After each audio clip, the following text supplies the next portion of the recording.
We are halfway through the year. 2025 is coming to a close, and so far, a lot of movies have come out this year.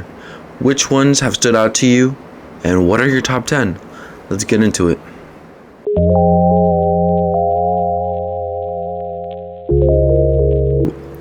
What is up? Welcome to my channel. Welcome if you're new here. Welcome back if you're returning. And yes, from the title, we're going to be ranking the top 10 movies of the year so far. Now, this video should have come out a while ago because this video I'll be focusing on the first 6 months of the year, January, February, March, April, May, and June. But I do believe one of these movies came out at the very last day of June. Not to try to make an excuse, but to be honest, I've been busy. But again, I'm getting better at it. From where I stand, it seems like I'll be releasing a video every Monday. But you know, things change. Actually, no, hold me to that. I'll do better. But yes, like I've said, this video should have come out in July because of the fact that, you know, that would have marked the beginning of the second half of the year, you know. It's already September, and you know, at this point I should have just let it be, but no. I really wanted to put this video out because I don't know if I'll be able to make a top 10 movies of the year because of the fact that there's so many this year, or like this second half of the year, that I've really enjoyed, and I really want to highlight them all, you know. That being said, to be honest, a lot of good movies came out the first half of the year, and I do want to mention them. So I will have like an honorable mention, and I have 5 of them. But I do want to go ahead and give you my criteria. That criteria being, first of all, it must have had a theatrical release. I personally must have seen it. So, you know, there's a good amount of movies that I didn't see. Mission Impossible. What other movie did I not watch? I did not watch Dogman. I did not watch Mission Impossible. I did not watch Novocaine, Snow White, although I don't think that would have been on the list anyways. Until Dawn. There's a good amount of movies that, you know, a lot of people sort of watched that I, you know, again, I should have watched it for it to be here, of course. And another thing, there have been movies that come out July that I did watch in June, but the United States release date has to be within those months, you know. So yeah, that's sort of my criteria. Okay, my honorable mentions list. Although not the best, they're also not the worst. And there are elements within these movies that I personally enjoyed enough that I wanted to go ahead and mention them, you know, at least briefly. So I'll go ahead and start off by mentioning, and again, this list is not in any particular order. I'm just going ahead and mentioning them, giving you the synopsis and telling you why I liked it. First off, it's just Last Breath. It came out February 28th, directed by Alex Parkinson. A true story that follows seasoned deep sea divers as they battle the raging elements to rescue their crewmate trapped hundreds of feet below the ocean surface. Now, again, yes, this is directed by Alex Parkinson. I believe this is his first theatrical cinematic movie, because from what I remember when I went to go watch it, I looked into his filmography, and he first started off doing documentaries, and he made a documentary about the subject that this movie is based on. So I believe he met the actual people that this happened to, and he went from doing the documentary to actually making the film adaptation. And let me tell you, this movie stars Woody Harrelson, Simu Liu, and Finn Cole. Already, it's a smaller crew, it's a smaller cast, and so you really feel the emotions. But the thing that stood out to me from this film is the fact that again, they're deep sea divers, and you know, we've always had this sort of understanding, or like we've known that like we do know more about outer space than we do about deep within our oceans. And I really loved the sense that like the ocean is just another frontier that we have yet to explore even further. I really enjoyed how they do have this process of like decompressing, or like decompressing. They're fixing their pressure to be able to like adapt down there. They go into these pods, and sort of like you just see the pressure low, so they're able to like they really have to go into a process like hours to like decompress within their bodies. I'm not quite sure, I'm not very well versed, but it's so interesting. It's so interesting because, you know, in like other movies like Interstellar, or you know, like those type of movies, Gravity, you see them go up. This movie, they descend, and it's so interesting because they do have tethers, and some of the shots underwater were amazing. They were great, and I really loved it. You know, it felt like I was not in outer space. It was just, you know, underneath the water, but it was just like an abyss, you know, where like outer space, you're able to like see things because of the stars, and you know, there's some type of lightness. Underneath, you're just like immersed in darkness, and it was the coolest thing ever. I really enjoyed it. It is somewhat hopecore because of the fact that you're hoping that, you know, this crew pulls out, and there is that emotional sense. But honestly, it's really the visuals that really made me give this movie a spot in this list. So for that, honorable mention. Now, the following movie I want to mention is a Minecraft movie. Yes, this movie came out April 4th, 2025, directed by Jared Hess. Four misfits are suddenly pulled through a mysterious portal into a bizarre cubic wonderland that thrives on imagination. To get back home, they'll have to master this world while embarking on a quest with the unexpected expert crafter. Now, let me tell you, this movie, it wasn't that good. The villain, that acting was a little choppy, but overall, I'm giving this movie a mention because of the cultural significance.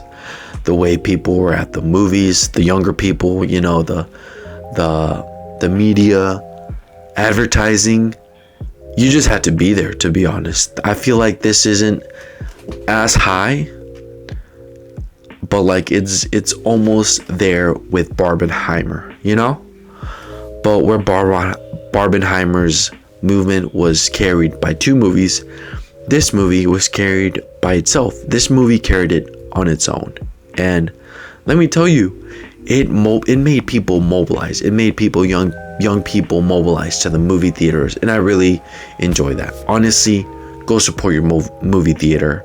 I know streaming services have made it so easy to just stay home and watch a movie, but let me tell you, go to the movies, get your ass up, take a shower, go out. Don't just be like, oh, I'm just gonna stay in. No, get ready, make it an afternoon, please. There's some good movies out there that deserve to be watched at the movie theater, and this one, I could honestly, I'd say it's one of them because of the atmosphere, because of watching it with people, and you know, laughing. And again, it's just really is just for the vibes. It's just aura. That and for that alone, I'll go ahead and put it here. So yeah, I'll go ahead and leave it in my honorable mentions. It's honorable just for that alone. The script isn't the greatest, but hey, it made a lot of money and it kept the business going. So, you know, if they came out with the second one, I'd go watch it, you know? And honestly, I would watch it. Honestly, I would compare this movie to like this. I feel like this is this generation's version of like Spy Kids 3D. Because I remember, or I would compare it to like a Shark Boy and Lava Girl. Looking back at it, it's not the greatest movie. Honestly, the whole script is like, the whole plot is like a little choppy. But I do remember being young and like seeing like the McDonald's like kids meal with like the Charbot and Lava Girl stuff. So I would compare it to that. It's not the greatest, but hey, I can see kids looking back and be like, oh, this is peak. This is my childhood. This was like cinema. Okay, the next following movie is Drop. This movie is directed by Christopher Landon. This movie came out April 11th. A widowed mother's first date in years takes a terrifying turn when she's bombarded with anonymous, threatening messages on her phone during their upscale dinner, leaving her questioning if her charming date is behind the harassment. Let me tell you, this movie is pretty much like a murder mystery type of thing, because of the fact that yes, she's getting anonymous tips, anonymous messages from some app, and I remember going to the movie theaters and always seeing this like trailer and getting tired at one point, but once I watched it, I was like, oh shit, this was good. Let me tell you that the reason that this movie is here is because of Megan Fahey, her alone. If you've watched season 2 of The White Lotus, you understand her game, you understand her talent. She is one of the outstanding actresses in that season alone. Well, actually no, the whole cast was great, but the reason that she stood out to me was because of the final, no spoilers.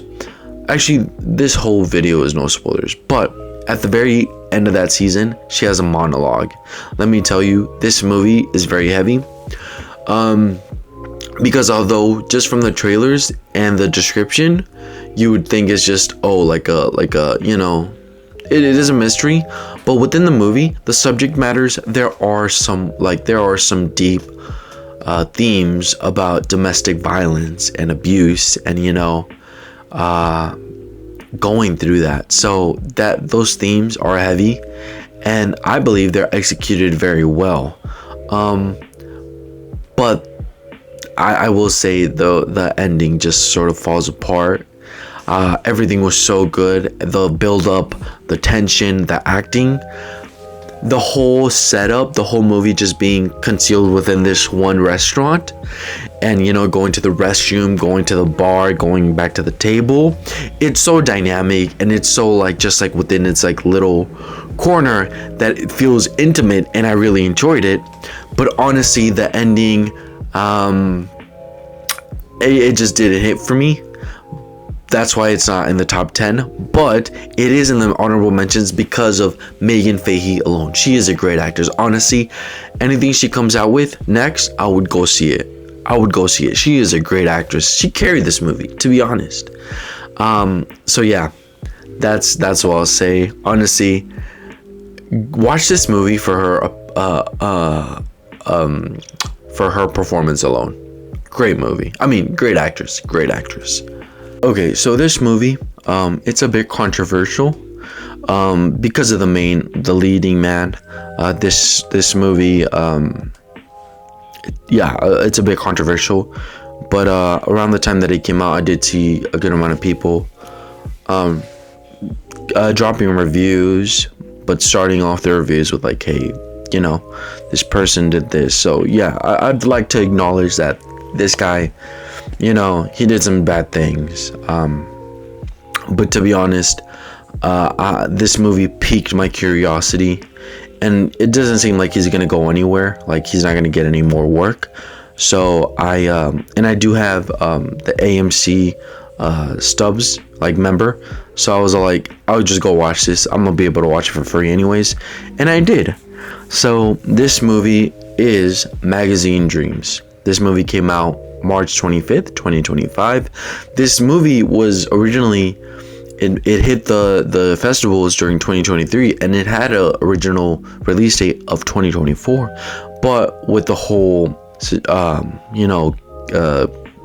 case being allegedly, I think allegedly, but the whole allegedly cases things, I'm not trying to get sued, but allegedly the whole thing, claims against him, allegedly, it ended up getting pushed back. can I say, regardless, it ended up getting pushed back and it came out this year. Now, it's directed by Elijah Bayham and Magazine Dreams. An amateur bodybuilder battles both the limits of his physical body and his own inner demons to gain recognition. Now, this movie, I would put it up there with Black Swan and Whiplash. That theme, that message of like locking in, but also being like locking in a little too much to the point that you just self-destruct, you know, that sort of cautionary tale. But where one of those movies sort of has like a sort of sadder ending. This one sort of I would say it ends on a better note, you know. You have the cards that life deals you, but hey, there's no point in like complaining about it. It's not like life is just gonna take them, reshuffle them, and give you a better set. No, you got what you got, and you gotta use what you have and try to make the best of it. That's what I took from this movie. It's like I don't know.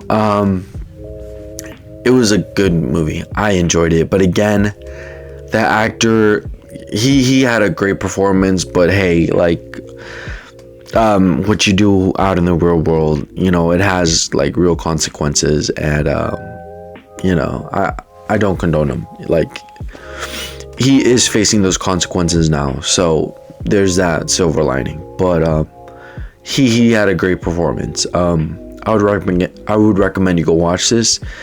I don't think he gets any residuals from the movie, but you know, there are other ways for you to watch movies. Wink wink, nudge nudge.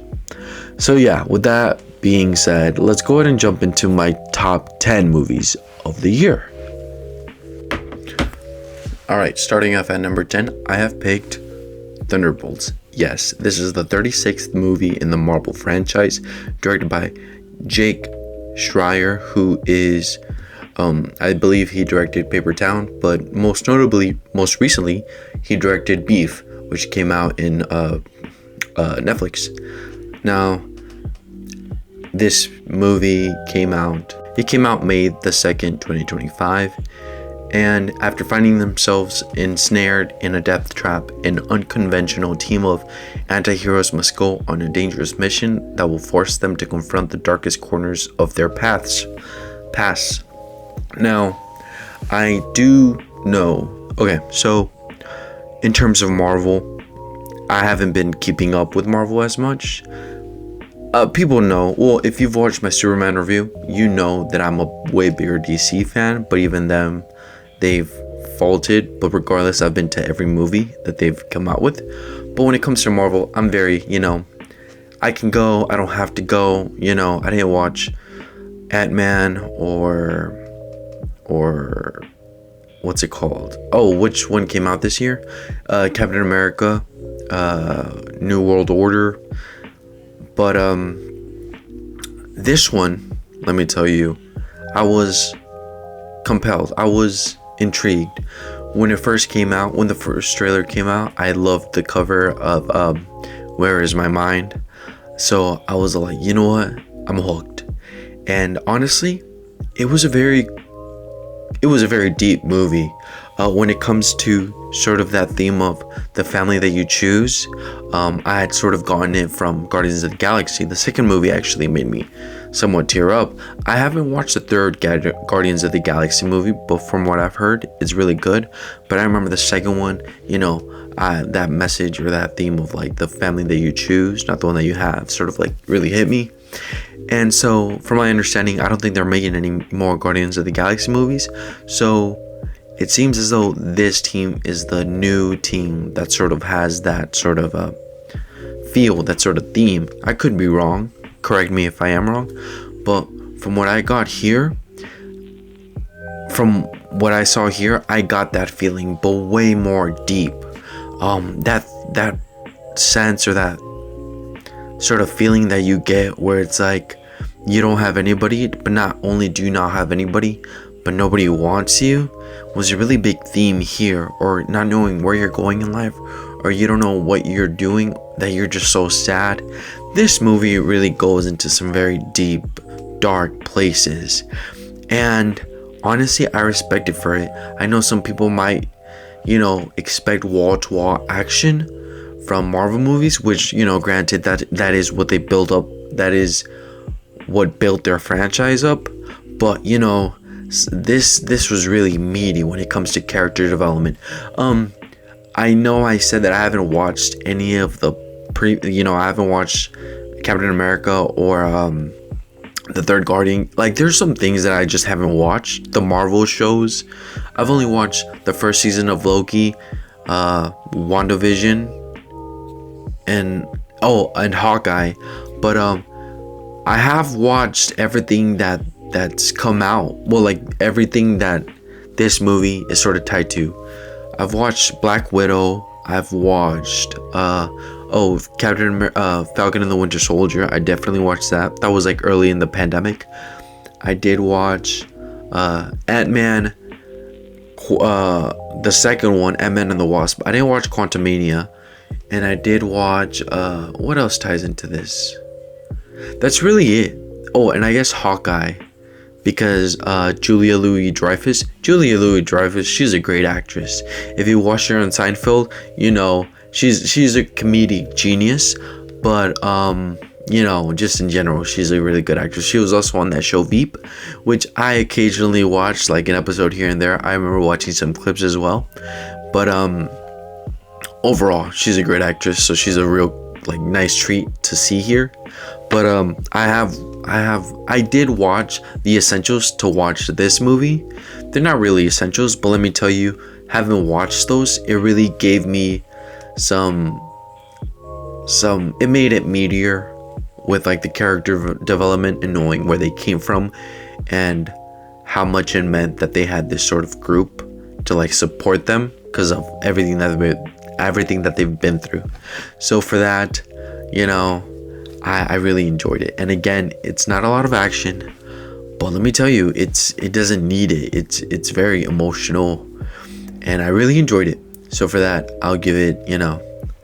Oh, and I also like the music, and for that, I'll leave it at number 10. It was good. Okay, in at number 9, I have picked The Monkey. Yes, this movie came out in February 21st, 2025, directed by Osgood Perkins. When twin brothers Bill and Hall find their father's old monkey toy in the attic, a series of gruesome deaths start.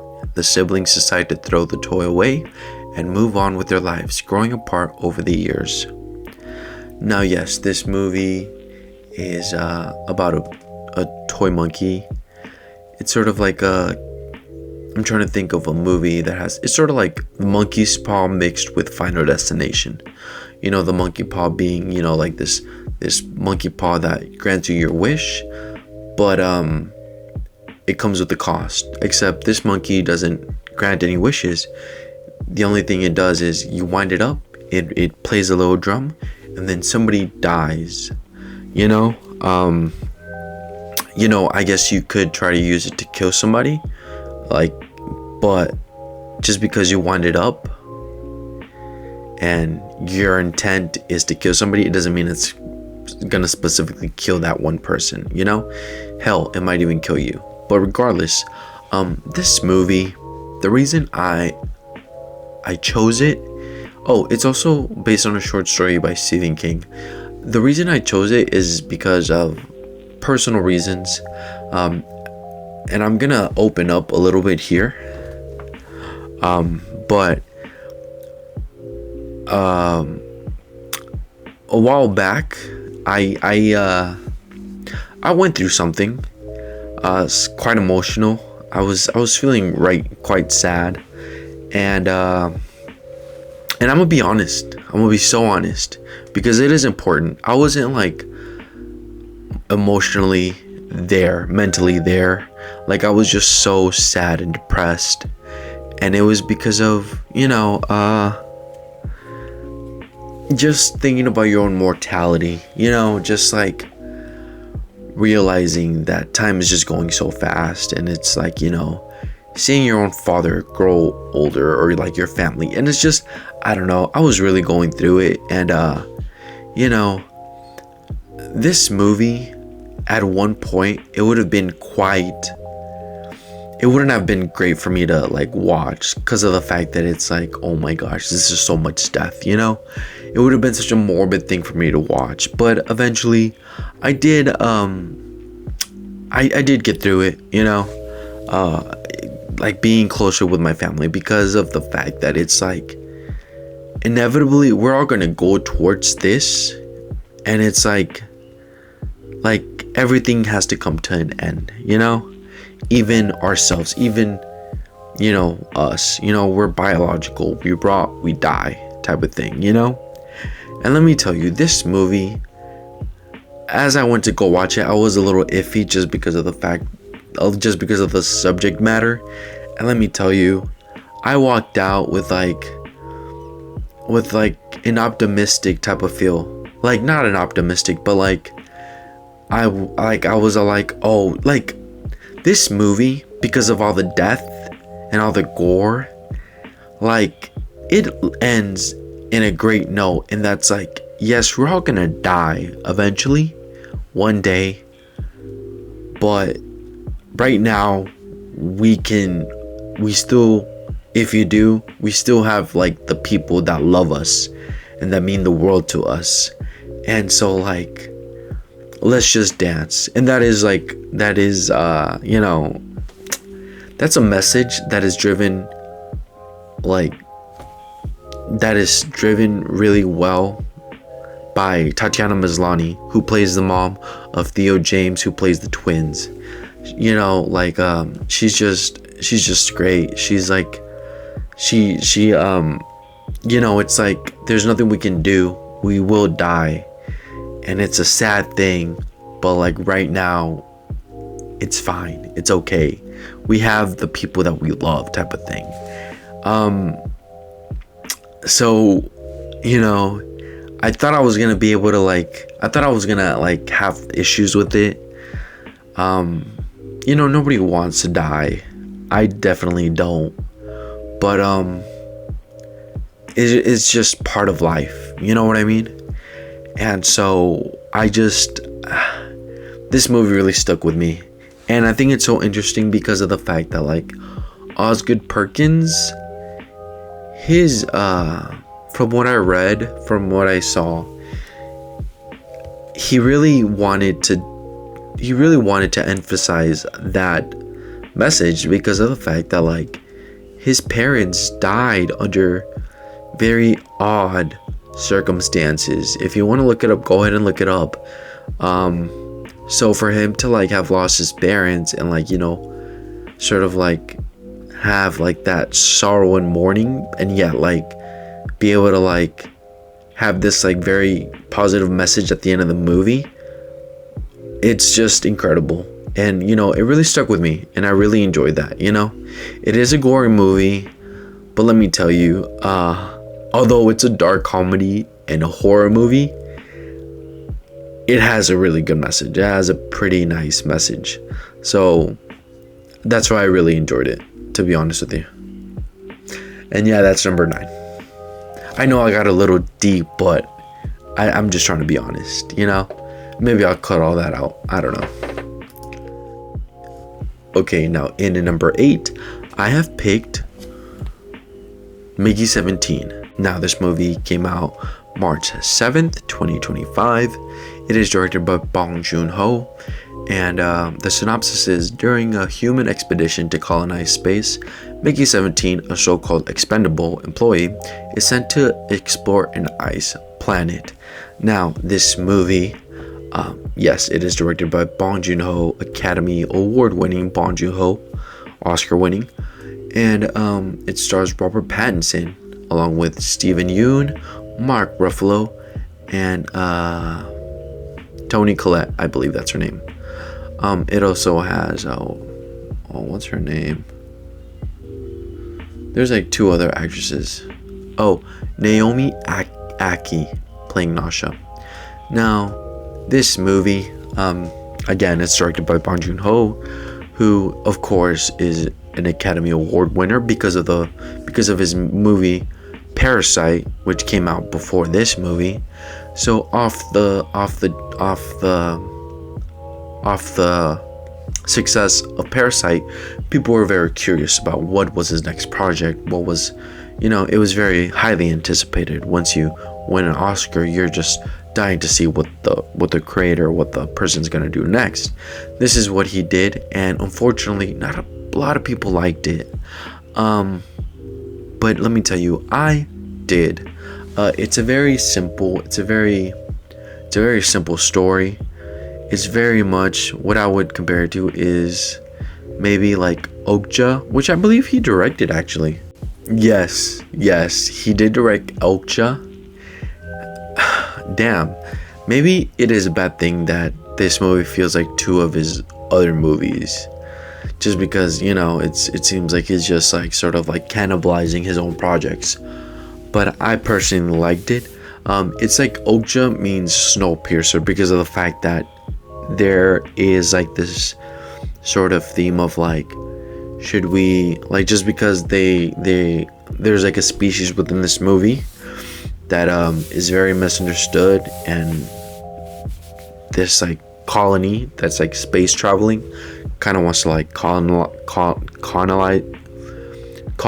them and sort of like use them for like food and stuff like that, but also having that feel of like Snowpiercer where like everything is contained with this one ship, this like ship with like sort of like tiers, sort of like was it a caste system, or like like sort of like a system within itself, like the higher ups and then like the very low. And Mickey 17, played by Robert Pattinson, obviously taking the position of the very lowest low job that is within this like ship, being an expendable pretty much being like once they go out into this colony, like once they go out into outer space, they obviously need somebody to be the first person to step out into this new planet and sort of like be able to like he's sort of like a guinea pig, he steps out and then he ends up dying because he was infected by like a disease that's like airborne, and so like he ends up like dying, and so like with like from his dead body they like make a vaccine.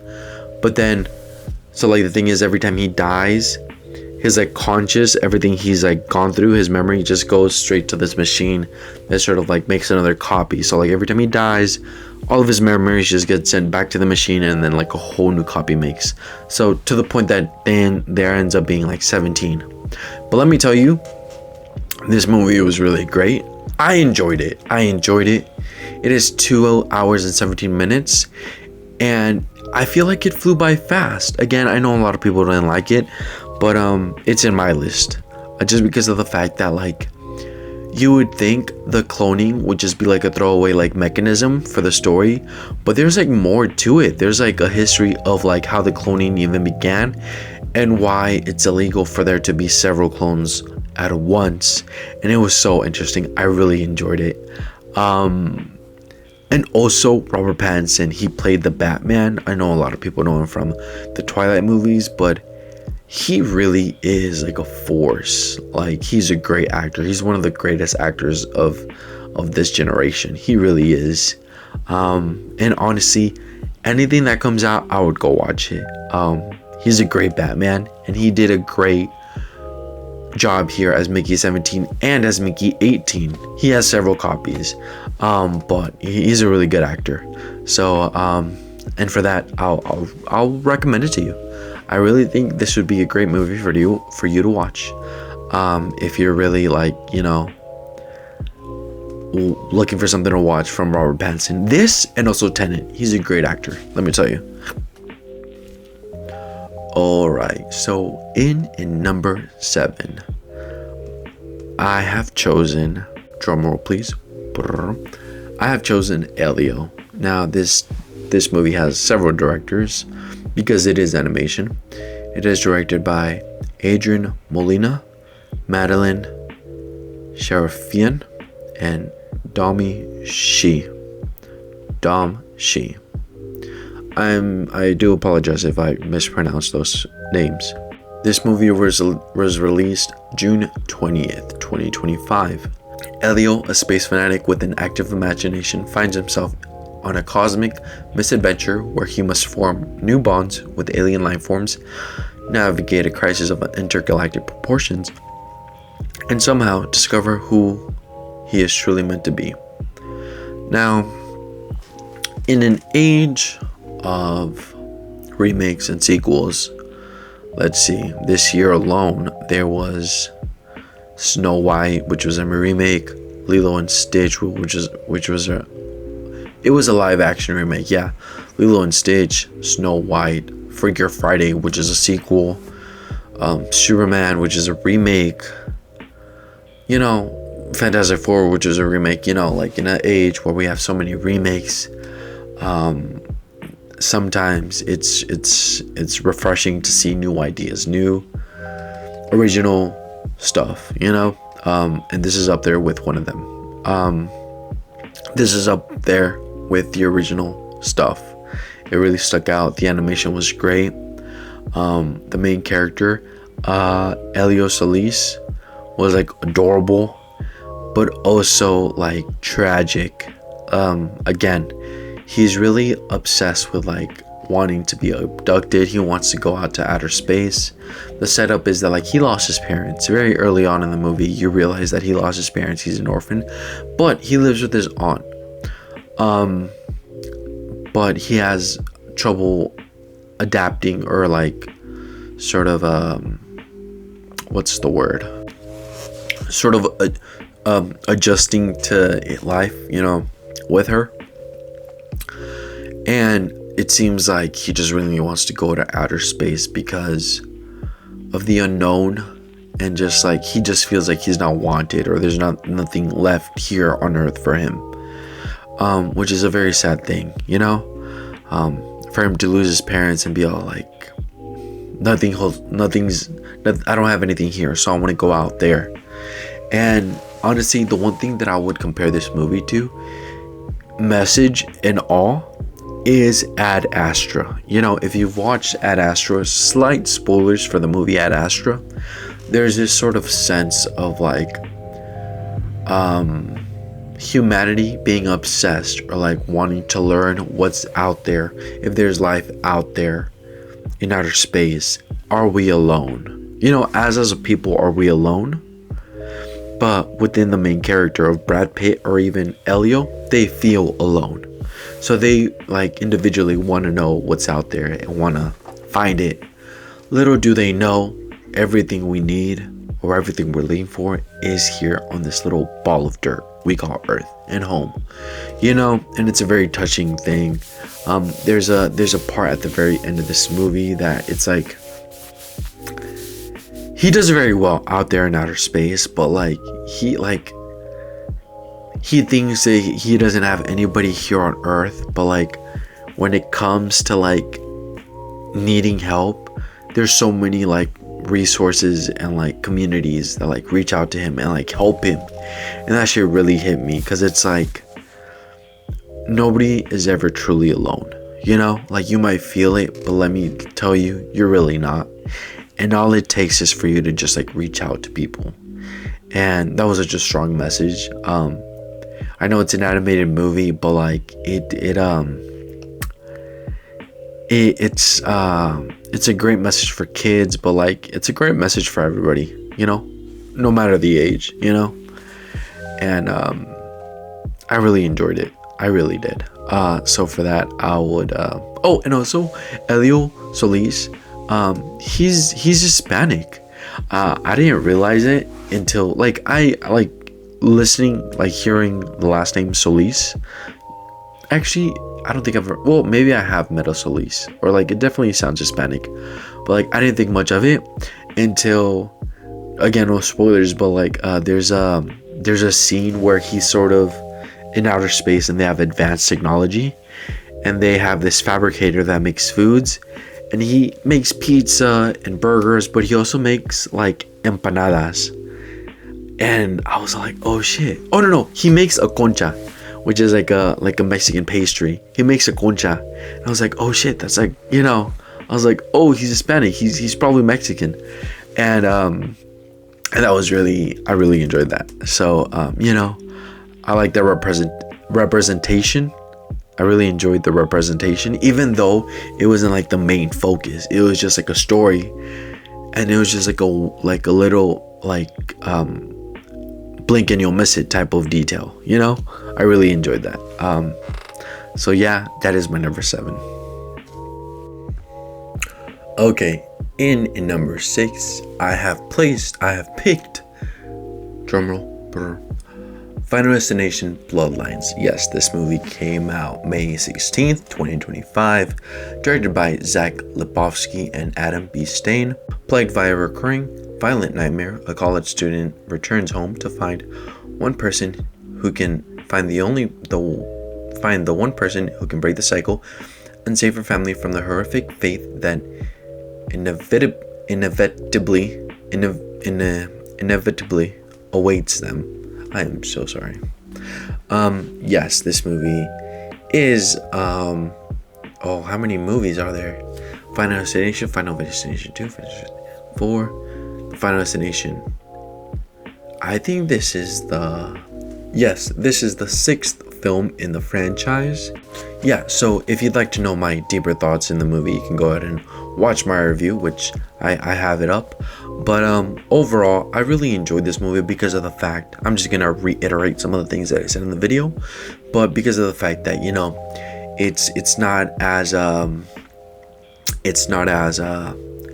the people that are involved, the list, they are familiar with each other, they are a family instead of just randoms, and you know, it sort of builds up the lore, even back to the one of major characters within the franchise, that being John William Bloodworth, who is played by it's played by Tony Todd.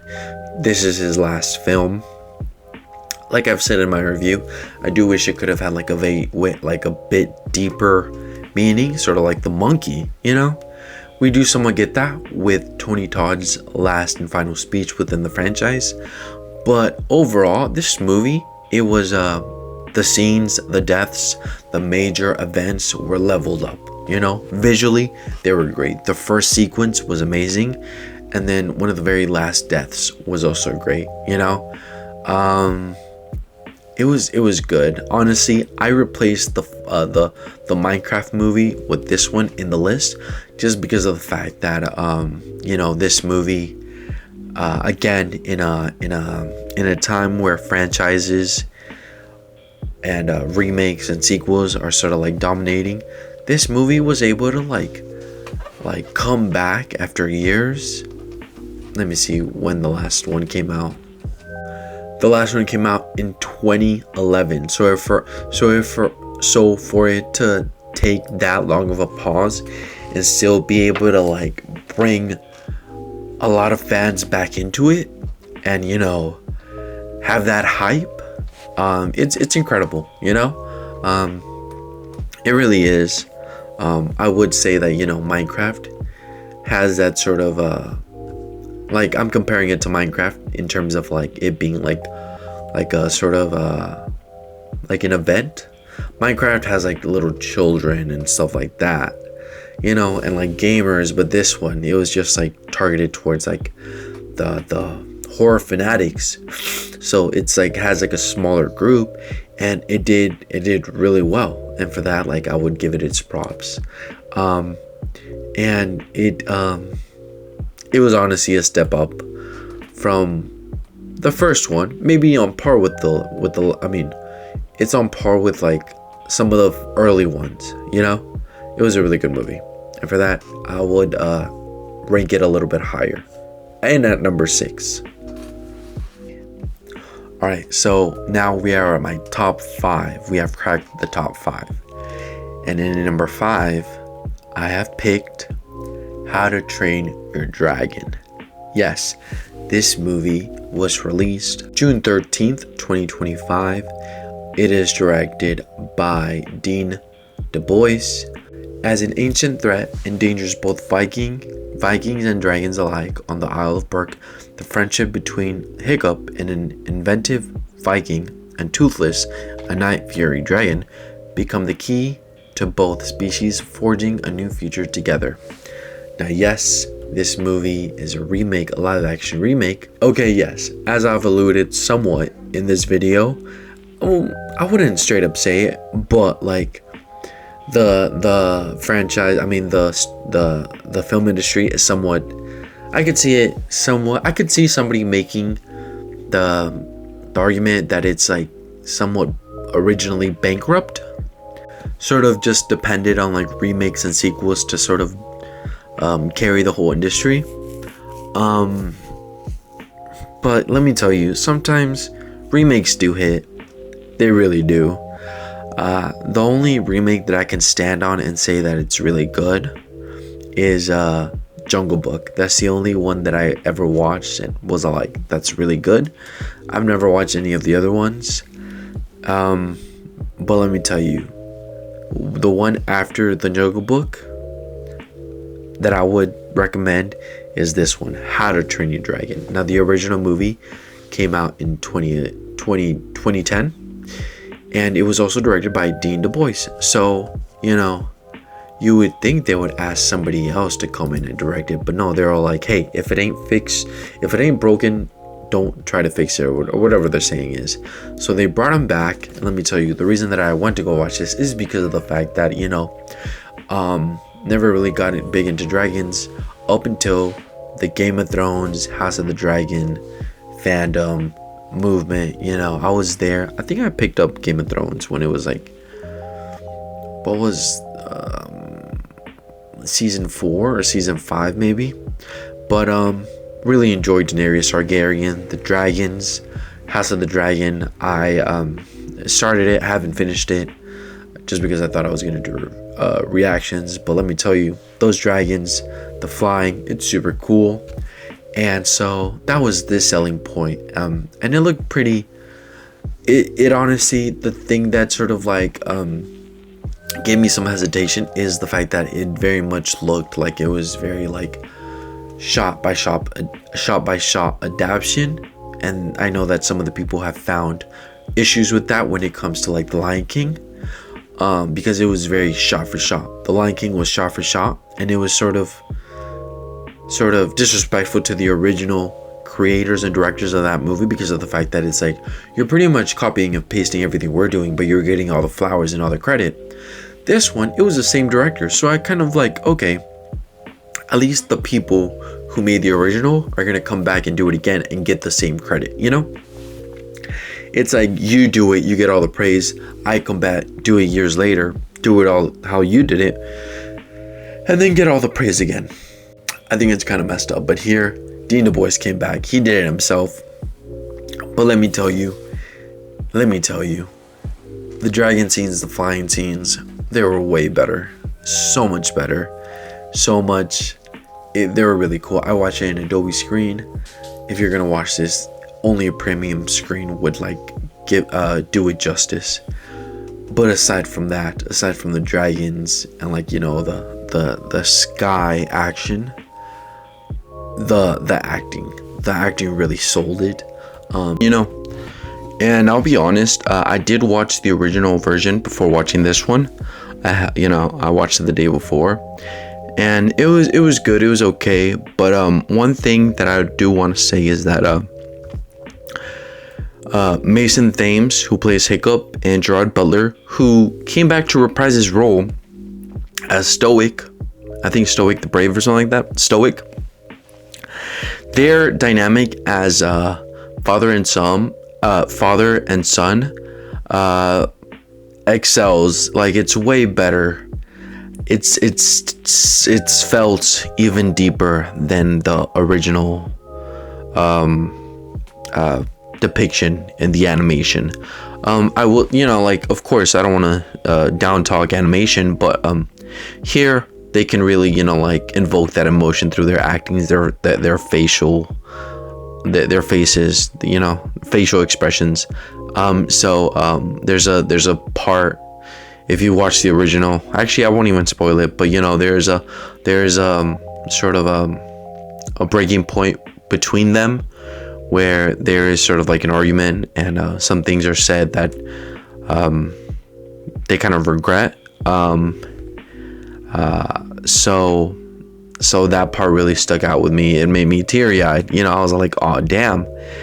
I'd say it surpassed the original, to be honest. Yes, it somewhat might be a beat for beat, but honestly it's way more elevated. And during my Fantastic Four review, I do mention that, you know, when you use practical sets, it shows, it reflects, you know, and it just goes to show how much people cared about it. And I was able to like clock or like recognize that a lot of these places, a lot of the sets were practical, you know, and I really enjoyed that. I loved the details and all that. So for that, you know, it's on number 5. Really enjoyed it. Highly recommend it. Yeah, in a number 5. Okay, in number 4, I have picked Bring Her Back. Now, this movie was released in May 30th, 2025. This is one of the last movies that I watched during the month. Oh, no, June. Sorry, June is the last month of the first 6 months. No, so yeah, this movie came out May 30th. This movie is directed by Danny, the director duo, Danny and Michael Filippo. A brother and sister uncover a terrifying ritual at the secluded home of their new foster mother. Now, Bring Her Back, if you've watched the trailer, it sort of alludes that, you know, of course, let's just sort of dissect and use context clues from the beginning, from the title itself, Bring Her Back, you know? You're trying to bring somebody back. From where? From what? Maybe death? Who knows? Pretty much death. Pretty much, yeah. And honestly, this movie, it went under people's radars. It wasn't the financial or like worldwide success that, you know, that some people were expecting it to be. I do know that they, I believe this is their second movie from this duo. By the way, this duo, I used to watch them in high school. They used to make YouTube videos. Their channel was Rocka Rocka. They were like so out of pocket, like Ronald McDonald fighting like all the kids like in the little play area. But yeah, this movie, it was more low key, but it does hit you in the feels, because again, it's really 3 characters, 4.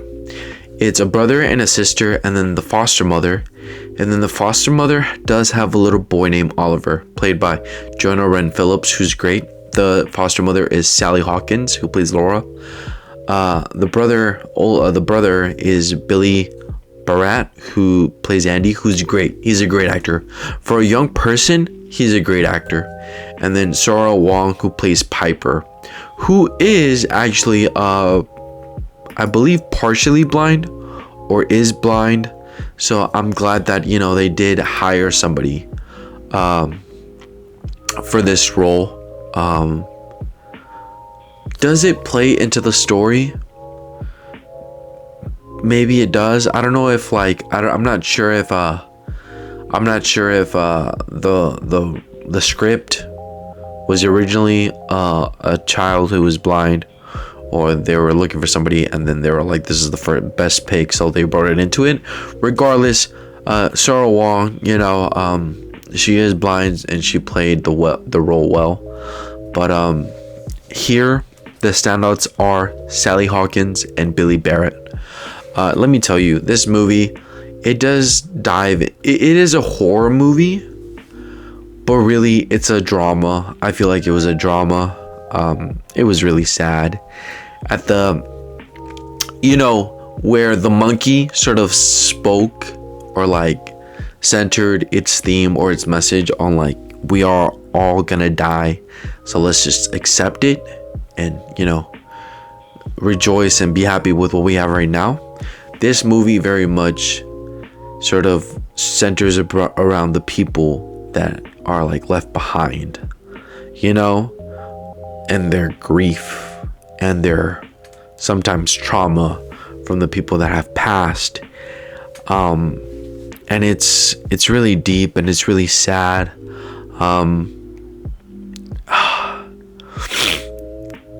I don't want to spoil anything, but there is this one line that really hit me and that really stuck to me because of the fact that, you know, of course, bring her back alludes to somebody wanting to bring somebody back, and that somebody is a female, you know, like the person that needs to get brought back. And, you know, the methods in which they go about it are morally wrong and downright evil, but when you see their pain, you like sort of, you can sympathize, but you can't justify, you know. And there's this one line that really hit and invoked this person's pain, and it's like, how can I sleep in my own bed? How can I lay in my bed knowing that she's laying in the ground? And I was like, oh, that hit. And I will say that this movie, it does build on top of the director's first movie debut, Talk to Me. I haven't watched it, but I do know that like later, around the time that this movie came out, there was a sort of website that sort of was selling. It was like a black's what's it called, black market, something like that. It's just like a promotional thing. It's not like a legit thing, but it's like a promotional, you know, just sort of like just to like build the lore within this universe, where some of the items within these movies, like in Talk to Me, it's like a hand, and in this one, it's like videotapes for like a ritual, and they like sell it, and it was like so eerie. But there's other objects, so we can only assume that like if there are other movies from these directors, that it will be centered within those objects. So you can see a universe being set up here, and that's really, really cool. But on top of it being like becoming a franchise, I am excited to see what emotional themes or subjects it like comes with. And for that, you know, it's really high up. It's not as like action packed or nothing, but hey, it really hits a nerve, or like, you know, it has those emotional beats, and I really commend it for that. So yes, number 4.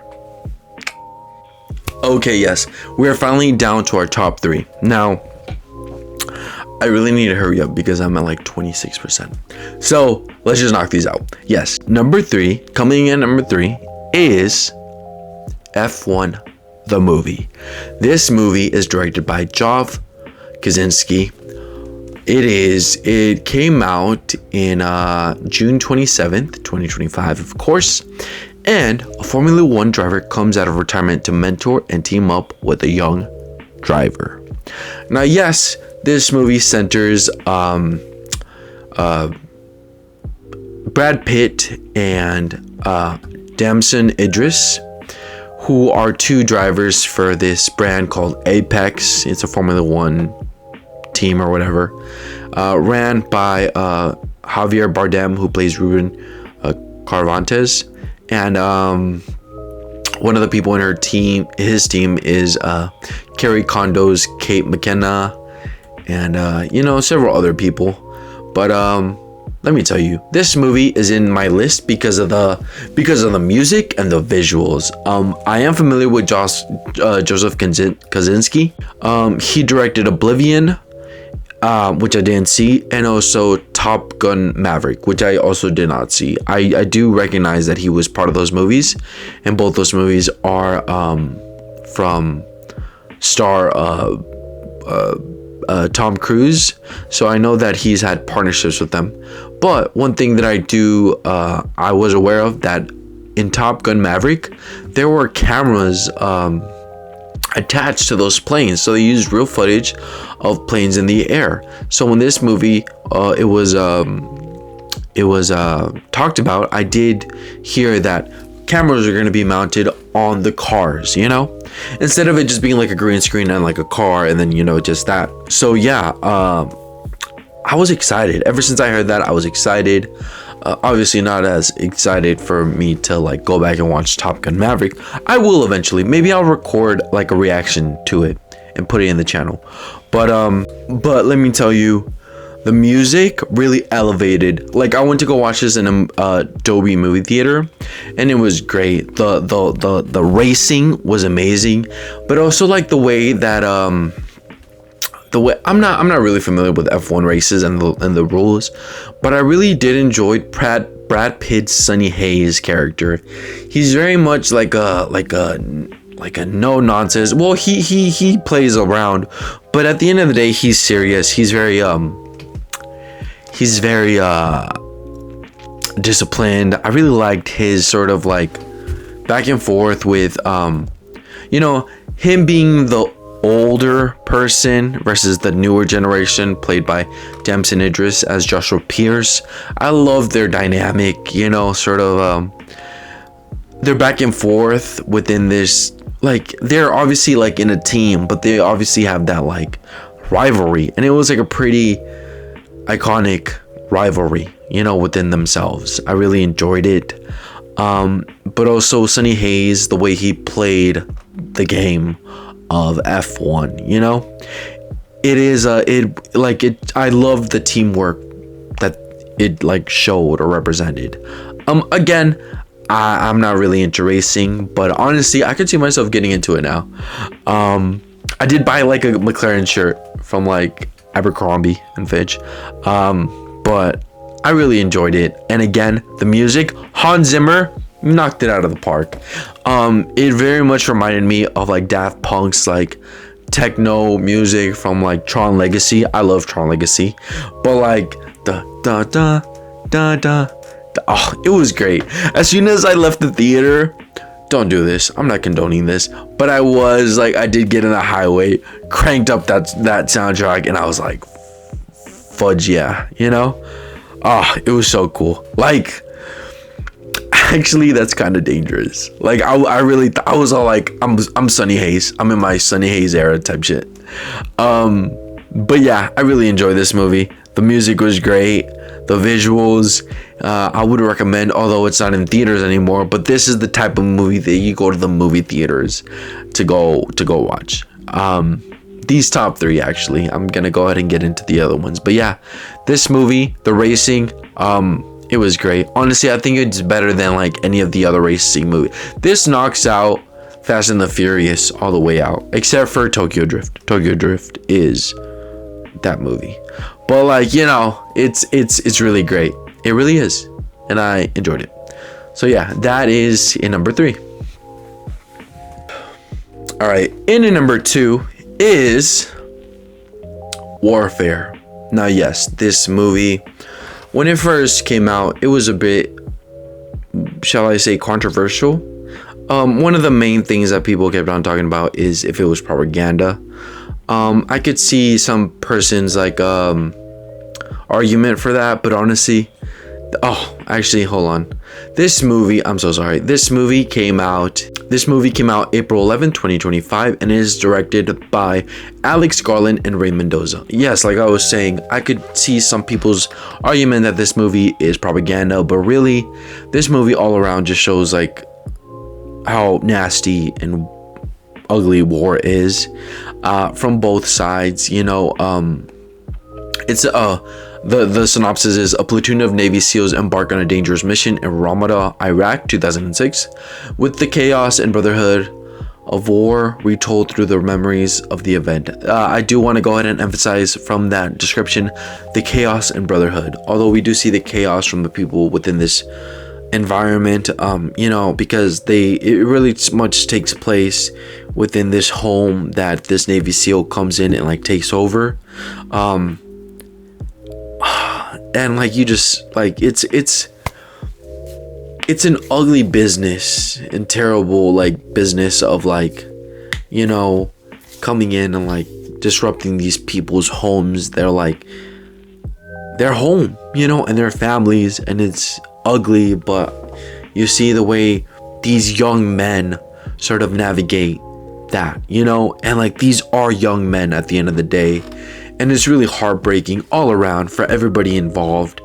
Now let me talk about Alex Garland. In 2024, I watched one of his movies, that being Civil War, and it was a disappointment. The way that movie was marketed, I thought it was gonna sort of dive into the conflict or the division between two sides within America, and it was just not at all the case. It just really dove into like media war journalism, and that's what the focus was in that movie, which is fine. There's definitely something to be said about that subject, but it just, the way it was advertised, it just fell flat. Well, not fell flat, but it was definitely disheartening. You know, you're sold a product with this idea, and then just for it to go in there and then that not be the case, I was disappointed. And this one was just 10 times better. The second I watched this trailer, I was like, oh yeah, there's something cooking here. But I won't credit all of that to Alex Garland, because this is a co-directed film with Ray Mendoza, who himself was a Navy SEAL, and this movie is based on one of his stories that he went through with some of his Navy SEAL members who are now his friends, you know, and then like, of course they're friends, but like, you know, they've also, that he also got like inspiration from, like, you know, I believe that he also like, it says memories retold through the memories of the events. Yeah, like aside from him retelling it from his point of view, he also got like, you know, the other people's retellings. So yeah, the second I watched this trailer, I was like, oh, this guy's cooking. One thing that really sold me was this plane going over the middle of like the street, and let me tell you, that was a cinematic masterpiece. That it's called a show of force. It's like a maneuver to sort of like disorient the people. I believe, from my understanding, it was like to disorient the people that were like on top of the buildings, but also to like just like blow up smoke. I guess it was a show. I don't know. That's what my understanding was. One thing that I will say is that this movie does not follow like a traditional story structure. Again, it's just like a series of events just unfolding. In real life, shit just unfolds the way it unfolds. It's not like it's not structured like a movie or a book. Shit just happens, and that's what this is. You know, like we get a good amount of time where like it's just like, you know, scouting, like shooting the shit, and then all of a sudden just like everything just breaks out, and then it's just like a continuous, just like go until we get to the ending. So this movie is an hour and 35 minutes. It does go by fast, but let me tell you, within that hour and 35, like you see the bonds, the mindset, everything going on, and it just punts you in the feelings. It definitely did for me. But on top of that, the visuals were amazing, and throughout this whole movie there is no soundtrack. It's just eerie noises, like footsteps, you know. It's just like, it's just raw footage, you know. It's just, there's no music at all. There's only music in the beginning and in the end, and then that's it. At the very end, you do see some pictures of like the actors along with like the actual person, although the person is blurred out, along with some other people who like that aren't Navy SEALs. We get like some pictures of the people who were like from this area, and it was just, you know, it was really sad. It's interesting, but yeah, I wouldn't say this is propaganda. If anything, I would say this is just, you know, like a memory of like a very dark time, and you know, like it's a good movie. I would recommend it. Okay, so yes, there's no doubt, there's no question about it that number one has to be, you already know what I'm about to say, Sinners. Yes, this movie came out April 18th, directed by Ryan Coogler. Trying to leave their troubled lives behind, twin brothers return to their home to start again, only to discover that an even greater evil is waiting to welcome them back. This is the third movie in my list where an actor has to play two roles. It stars Michael B. Jordan playing both the twins, and they come back from Chicago back to their hometown.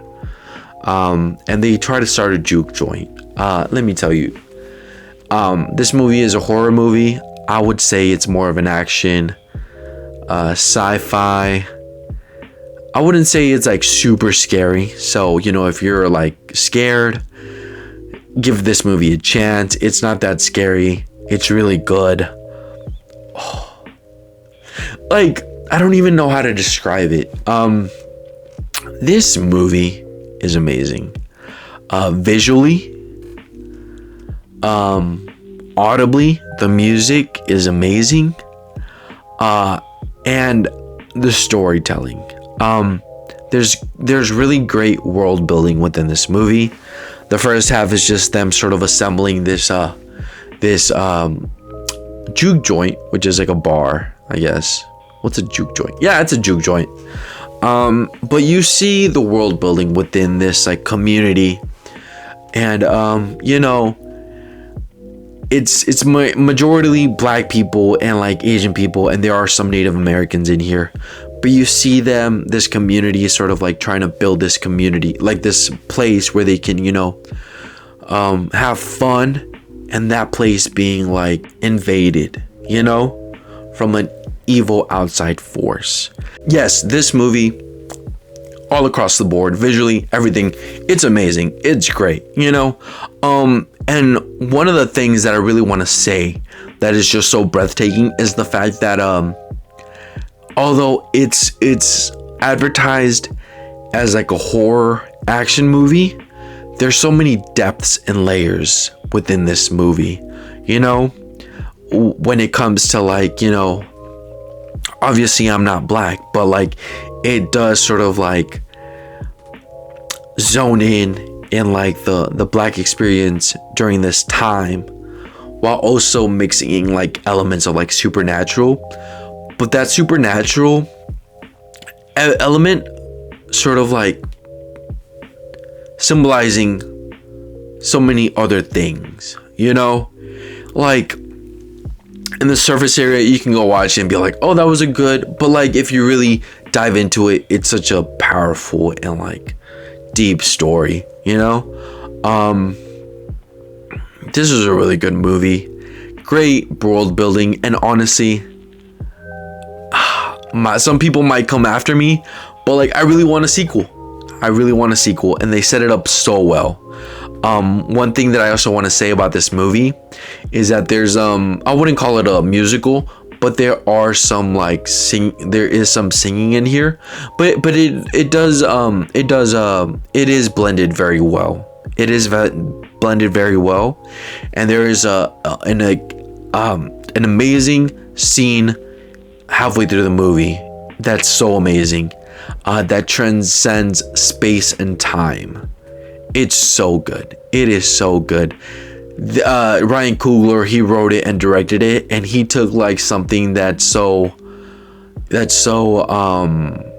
before, but really just like turned it up to 10 to 100, just when you thought, oh, this concept can't, you can't really do much with it, like he goes and exceeds our expectations. Mind you, this movie, I could see it being nominated for like a good amount of like Oscars, maybe movie of the year. And for him to like take that concept of just like a horror movie and like some of the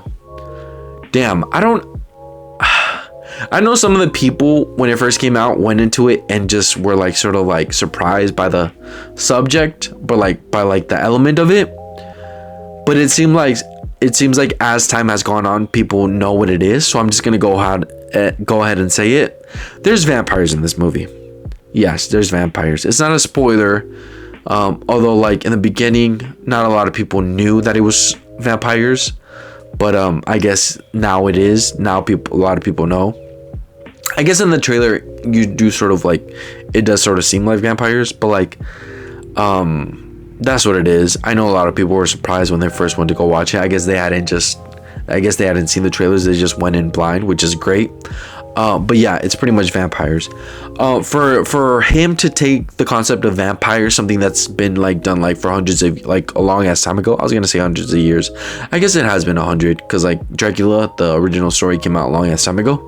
But like for something that's been like done so many times, for him to like use that and like sort of like blend it into like this like story about like this like the black community, and like just like level it up, it's amazing. He really cooked with this one. It's a really good movie. It's a great movie. But yeah, those are my top 10 movies of the year, with some honorable mentions. Let me know what you watched this year. Let me know what you're looking forward to in the upcoming rest of the months. Stay tuned to get my part 2 at the end of the year, around January. And let me know if any of these are in your list, or let me know what your list is. Again, the criteria has to be movies of the first 6 months. So yeah, let me know what your list is. Let me know what you thought of my list. And let me know if there's any movies that I didn't watch that you think I should have watched. And also, what movies you're excited for the rest of the year. Comment down below, like and subscribe. And yeah, I will catch you guys in the next one. Peace.